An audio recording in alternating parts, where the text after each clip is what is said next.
La nationalité rwandaise de Bosco Ntaganda, général radié de forces armées de la RDC, ne fait l'ombre d'aucun doute. La Cour pénale internationale qui a dépêché à Kigali une équipe de ses experts pour son transfert à La Haye confirme sa citoyenneté rwandaise.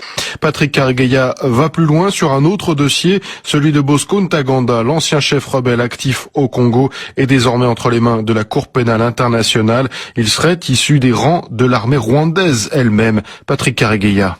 Si la Cour estime qu'elle peut apprendre quelque chose de moi, je coopérerai avec elle. Mais je crois que la CPI ne juge pas la bonne personne. Elle devrait traduire en justice Kagame et pas Ntaganda, parce que c'est lui qui l'a choisi au Rwanda et l'a envoyé dans l'est du Congo. Alors pourquoi s'occuper des symptômes et pas de la maladie? Donc vous affirmez que Bosco Ntaganda est rwandais et pas congolais? Oui, bien sûr qu'il est rwandais. Il était dans l'armée rwandaise. On l'a choisi, envoyé auprès de Lubanga et on l'a approvisionné en armes. Donc, quand il cause tous ces problèmes, le coupable, ça ne devrait pas être Ntaganda, mais Kagame. Ntaganda a juste été déployé. Donc ces événements sont de la responsabilité de son commandant. Il était des forces de défense rwandaises, il était sous-officier. La plupart de ceux qui ont dirigé la rébellion venaient du Rwanda de toute façon. Ntaganda n'est pas un cas particulier. Kunda, Ntaganda, ils ont été formés au Rwanda, mais ne se sont pas battus là. C'est pourquoi je dis qu'ils ne s'occupent pas des bonnes personnes. Ils étaient déployés, c'est tout. Bosco Ntaganda s'est enfui au Rwanda, il a trouvé refuge à l'ambassade des États-Unis. Est-ce que c'était avec l'aide du gouvernement rwandais? Il voulait sauver sa peau. S'il s'était rendu au gouvernement rwandais, ça aurait été une toute autre histoire. Je ne pense pas qu'il l'aurait remis à la Cour pénale internationale.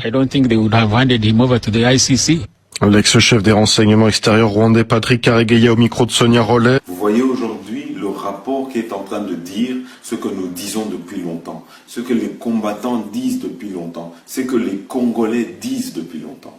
Les Congolais ne cessent de répéter au monde entier que nous sommes dans un complot qui vise à saigner le Congo, qui vise à balkaniser le Congo, qui vise à diviser le Congo.